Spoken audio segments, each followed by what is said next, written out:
Anaheim, California at UFC 214, Tonya Evinger became the first person to take Justino into the third round of an MMA fight in 4 years. But she's not taking much solace in that.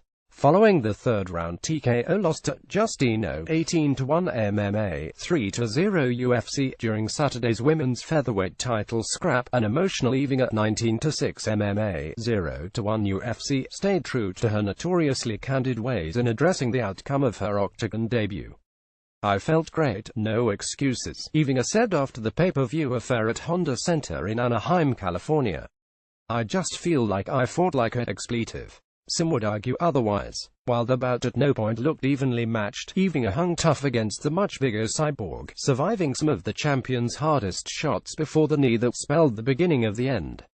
The former Invicta FC 135-pound champion was also a massive underdog coming into the bout, which she took on a month's notice after Invicta FC's 145-pound ex-champ Megan Anderson had to withdraw citing personal reasons. For the outside, there are few moral victories for Evinger. Not only did she get to showcase her resilience in a title fight featured in one of the year's most talked about pay-per-view cards, the very fact that she got the elusive UFC contract carries some meaning. Still, Evinger went into it to win. "In the event of that not happening, there's only one other thing that could serve as consolation. I just wanted to go the distance to prove I was tough enough to," Evinger said. The loss snapped a 10-fight streak for Evinger, while Cyborg added an 18th win to a record that shows a single loss through a submission to Erica Paes in her 2005 professional debut. Now, the Brazilian featherweight has a UFC belt to go along with her long-standing reputation as one of the most feared fighters in the world.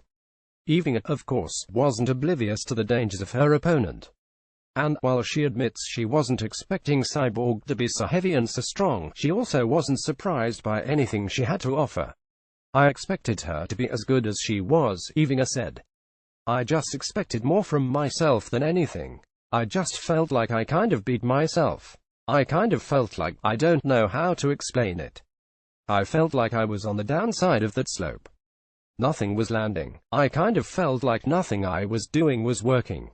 Now, with seemingly no serious injuries stemming from the encounter, Evinger is expecting a return to the 135-pound division that she ruled at Invicta FC. "Obviously I'll fight anybody, so let's do it," Evinger said. To hear more from Evinger, check out the video above. And for complete coverage of UFC 214, check out the UFC events section of the site.